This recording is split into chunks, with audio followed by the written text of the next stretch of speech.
courtesy to those whose home language isn't Afrikaans, I've decided to present the eulogy in English. And I'd like to begin by saying that one word that never featured in my friend Jean Botha's vocabulary was quit.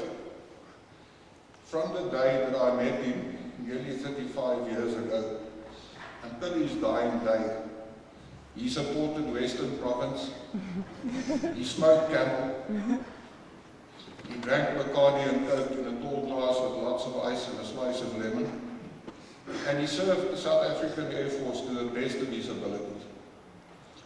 It was this unwavering loyalty that made him so special and that I will always miss. I knew I could trust him with my life and those of my family.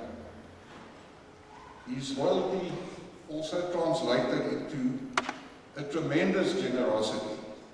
He was generous to a fault, and he was always willing to help friends and family who needed help at the drop of a hat. On our many trips to the Kruger National Park, the thing I remember him saying most was, "Toma, waarmee kan ek jou help?" And I always remember that as well. Jean had an eventful life, make no mistake, and he was no stranger to adversity. Yet he always distinguished himself by his self-discipline and his unshakable faith when times were tough. If I had to guess, his motto in life was probably "Illegitimi non carburando," which freely translated into English means, if life gives you a lemon, order Bacardi and Coke. Even though Jean lived most of his life alone, he was seldom lonely. He valued family and friends, and the life force in him, his dynamism and his natural charisma, made him welcome in many of our homes. He was like a son to my parents. He was like another brother to me. And his infinite patience and great respect towards them often embarrassed me, and it reminded me of my failings as a son. Our mutual friend Theo Venter had the same privilege. Jean became a brother to him and a loving uncle to his children. There's no doubt that Jean was a very direct person. I think we've all experienced it. And he simply refused to sugarcoat his opinions. White lies were anathema to him. And unfortunately, his straight talking was misinterpreted by some as abrasiveness or arrogance. He was intellectually courageous. He never hesitated to speak truth to power. And while one could argue that this was ultimately career limiting, it did gain him wide respect from all people of goodwill. His dedication and professionalism made him the Air Force's undoubted doyen of air reconnaissance, and despite his middling rank, he punched far above his weight when it came to the formulating and executing of policy and strategy.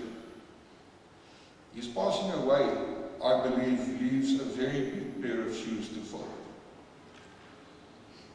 Inevitably, when somebody dies at a relatively early age, there are regrets about things that were left unfinished. I, for one, would have taken him tiger fishing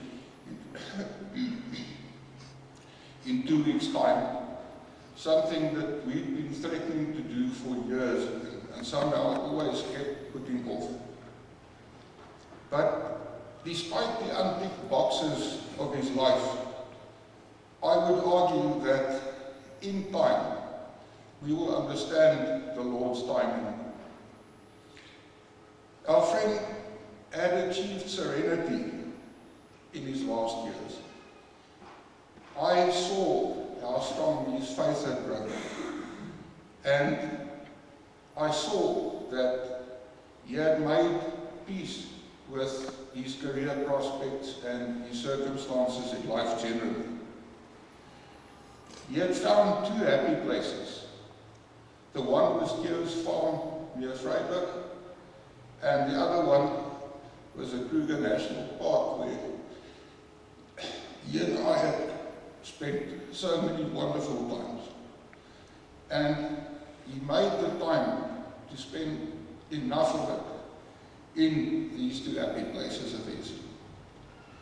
The last time Jackie and I visited John, he told us about his plans for the lovely retirement cottage that he was going to build on the farm. And he could see that it was a source of great pride and joy to him. He was also able, literally in injury time, to go and visit Charles and Riette and their family in Bahrain, something which was also long overdue. And you could see in the slideshow some of the special times that they spent together. Something that is particularly important to me is that after many years of frustration, into which I won't go, he had in recent times been reconciled to his daughter Carly. En Carly het al vir jou sê, ons huis is nou jou. Voel asseblief so thuis in ons met jou pa in ons huis. En the Lord works in mysterious ways. If Jean hadn't passed away and if we hadn't had to make these arrangements, we would have never met his wonderful daughter in the world. So the Lord giveth and the Lord taketh away. It's a source of comfort to me that when his time came, Jean passed away painlessly on the farm that had given him so much pleasure, surrounded by people who loved him. Jean, my friend, you were indeed primus inter pares. You were the first among equals. God rest your soul. Jan, as jy my sal vergun, Colonel Jan van Vieren, our former director at Air Force Intelligence, asked me to convey the following message of condolences. I would have dearly loved to attend and pay my last respects, but circumstances beyond my control have made it impossible. Jean Botha was a very special human being, and I loved him like a brother. He was direct and to the point, as one would expect of a true officer. Even though I was his commanding officer, I often felt as if he was mentoring me.